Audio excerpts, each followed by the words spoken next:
Kia ora, ngā mihi nui, kia koutou kia ora, e whānau mai o te taha, te awa Tairāwhiti Gisborne, hi uri ahau no Wales, Scotland, u kia Pōneke Wellington, ko Gareth Hughes, toko ingoa. Hey, it's really awesome to be with you all today, and congratulations on pulling together this really wonderful event. So I'm going to talk a little bit about, introduce myself and with the Wellbeing Economy Alliance Aotearoa, talk a little bit about the challenge facing us, look at an alternate framework we might want to adopt, with a particular focus on empowering citizens voices, tītiri te Waitangi as a source of hope and optimism for Aotearoa, and lastly finish on some of the green shoots that we can already see, because I think we need a bit of optimism and hope, don't we? So just to start, the Wellbeing Economy Alliance, we formed about 4 years ago. We're a global collaboration of economic thought leaders. So we've got people like Kate Rowth from Donut Economics, Jason Hickel, Sophie Howe, the first Welsh Wellbeing Commissioner, who's one of our trustees and ambassadors, who came together because there's all this great thinking and work happening around the world, and organisation was needed as a collaboration to unite organisations to amplify those voices. How we work is that we're more than wellbeing budgets, which haven't been transformational. It's actually redesigning our economic system so they deliver well-being by default. And our theory of change is what really attracted me to the organisation, is this great challenge facing us, the systemic transformation we need is going to take new knowledge, new narratives, and most importantly, connections. We need to work together to build a movement.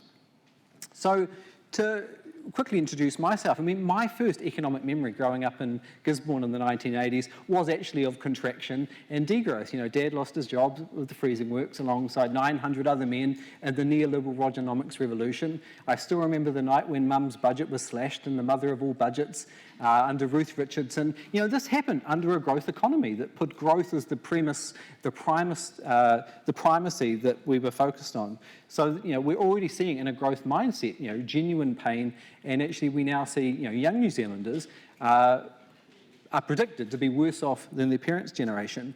I sort of went on from that to become sort of a professional change maker, and I've devoted 20 years to trying to find the right tactical strategy to make change. And I've tried petitions and inquiries, and with Deborah from SAFE, legal cases. I've led thousands of people marching up Queen Street. I've got myself arrested. That is me. And then got myself elected.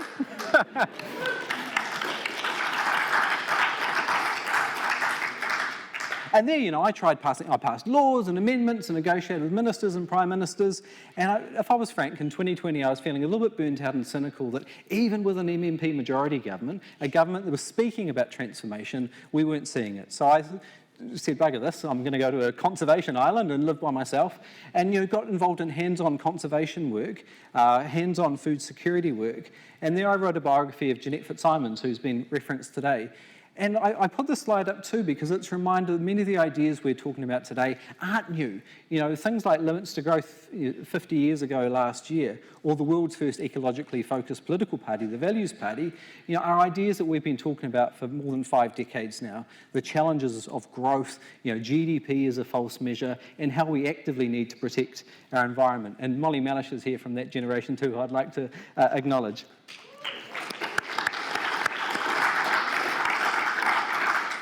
And I was actually working on the Jeanette book that I felt like I got a bit of a kick up the pants. Gareth, you can't just go do your own thing on a little island. You actually got to get back and get focused on the battle of big ideas, which is what we're here today. And can I just congratulate the organisers? This is so significant. The National First Degrowth Conference in Aotearoa.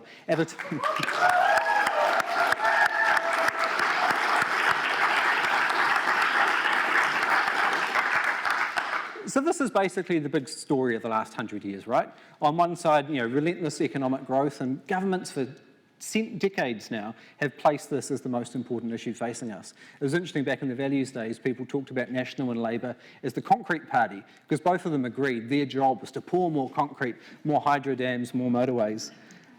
And of course, we see the corresponding impact on the other side, this catastrophic loss of Arctic sea ice. So for this topic we're talking today, which is the foundations or the institutions to have this transformation that we need, I want to take maybe 3 things for granted.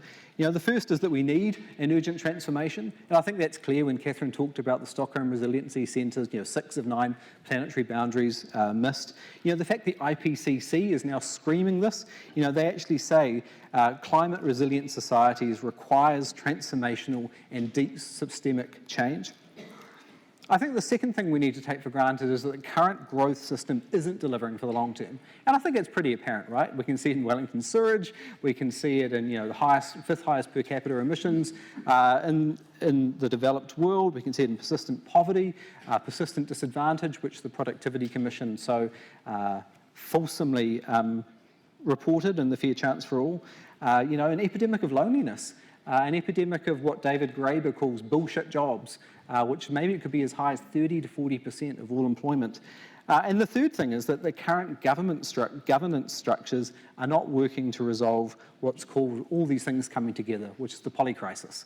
And I think our election at the moment, in a few weeks, is probably graphic evidence of this. We see the world either flooding or on fire, yet what we're seeing is major parties raiding the climate budget to spend on new motorways, to spend on tax cuts for the rich and for landlords.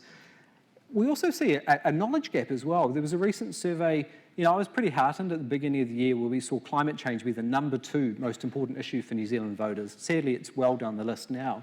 But there was also a survey that came out about the same time where New Zealanders were asked what's the most effective thing they could do about climate change. You know what they picked?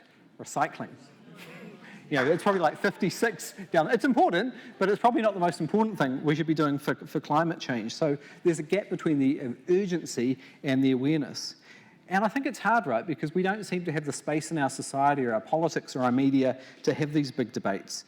And in fact, what we see is a whole bunch of people opt out of even participating. If the not voters were represented in our parliament, they would be the second largest political party there. We see 1 million New Zealanders not voting. So things like a 4-year term, which are often presented as some sort of silver bullets for long-term thinking, I just don't think are going to be the game changers that often people purport them to be. But I think, did I have a slide before? No. But I think, looking at our history, we can make a bit of measure of caution, but also a measure of optimism. And it was, the panel before was asked, is systemic change possible? And all the panelists said no. I think, when we look at history, it is possible to have deep change.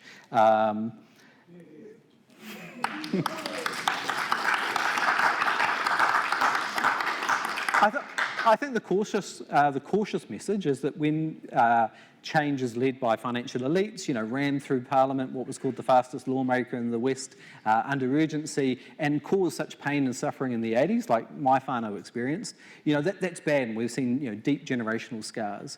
But we can have change. We saw big change in the 1840, obviously, 1890s with universal suffrage, the 1930s with the welfare state, and then the Labour government in the 1980s with the neoliberal state. These economies that we have are products of design. They're not natural features. They're man-made entities, products of design, and can be redesigned. So I think that's the great question facing us, and this was a slide I thought I had before. The big questions we're having in our society, I think, is even harder when we see such social distrust and discohesion. A recent survey last month from The Guardian found that 42% of respondents think New Zealand is becoming much more divided. Only 3% think the country is coming together. It's hard to have these big, important conversations we need to have. So the revolution, the transformation, the system design change we need has to not only deal with that challenge, but it has to do so in a way that is hopefully healing, that brings our country together. And that's why I think Jason Hickel's definition of degrowth is so important. A just, equitable transformation is needed. So this is the great challenge facing us, is how do we design this new system? And I've recently driven around the country on what we called an economics listening tour, trying to talk to ordinary people about the economy, because we only ever hear about it from bank economists in the business pages of the paper. And what I heard is that everyone thinks we've got a broken system, and everyone's asking, what's next? And kind of like the neoliberal revolution in the 80s had sort of a box that all questions were put into, smaller role for government, more markets, 2 minutes. We need to come up with our own. So I've left my time way too short, but what we need to do is come up with an economy which puts purpose at the heart, more than just GDP growth, that actually asks what's the benefit, that puts preventing problems at the forefront. Predistribution is the idea. The economy needs to be doing more of the heavy lifting. And then lastly, people-powered, which I want to focus on in particular. On my listening tour, I heard people say that in Aotearoa, we actually need a fifth one, which is place, representing the role of the treaty and where we are with our connection to the environment. So I think this challenge, how do we get our society to grapple with these fundamental questions, can be resolved if we delegate authority and, most importantly, power to our citizens. We've seen it work in Ireland with the abortion referendum. We see Barcelona using amazing new software to come up with these questions. France grappled with climate change, and the public actually came up with much bolder policies than any politician would present, which in fact gives license to the politicians to act. I like the idea that we can sort of outsource more decision making to people, because what we know is that the values that we need to survive as a species are intrinsically human values. When you ask people what they want to see in an economy, it's caring, it's thinking long term, it's not extractive. But isn't it strange that we've got an economy that, despite what we all say we want individually, collectively we have an economy which is the exact opposite of that. So I think this is a great tool that we should be using. Watercare's used it in Auckland. Wellington's about to start a citizens' assembly for their long-term planning process. This is a great tool that we should be providing to get through these challenges. Now, the other important thing, and what gives me optimism and hope, is the role of Te Tiriti o Waitangi in our constitution. You know, when you look at Māori concepts, and I'm going to skip ahead to the donut, right, which we all is well familiar. But when you look at Teina Bosa Dean's Urewera donut, from a Urewera Māori perspective, the environment isn't the constraint, the boundary. Actually, it's in the middle. It's the foundation. It's more of a strengths-based approach, reflecting, you know, our connection to the environment. Likewise, with the Treasury's living standards framework, very boxy, very square, very linear. When you turn it into the Hiara Waiora framework, which is an Indigenous Māori Pacifica framework, again, taio, the environment, is at the heart. You know, our connection to the environment needs to be front and centre. So we see this translate with entities like Wakatu, Nelson's largest employer, a Māori-owned entity that now has a 500-year plan. I think we could take a lot to learn from Indigenous perspectives in this challenge to think long-term, to think about respecting the environment. So I was going to talk a whole bunch of stuff about how to transform Parliament, which maybe we can talk about in the questions. But, you know, my sort of vision is actually a ramping up of co-governance. There's this horrible car park behind Parliament, and that's where I'd love to see a treaty house, a second chamber for our democracy to actually have these better decisions being made. So I think we've got lots of reasons to be optimistic, to think about hope. And this is already happening, right? All around the country, we've seen these great initiatives led by communities that are just saying, bugger it, we're going to get on and do it, be it repair sheds or kai or natural restoration projects. And Project Moonshot has a wonderful map of this Project Moonshot City. And just lastly, many of the ideas I've talked about today, including the Welsh Wellbeing of Future Generations Act, is in an open letter that we've got dozens of organisations, and thank you very much to Gareth Aotearoa New Zealand for signing on as well. So if you'd like to join this mahi and maybe lay down a bit of a wero to our politicians, please go to www.weall.org.nz/open letter. Thank you very much. Kia ora koutou.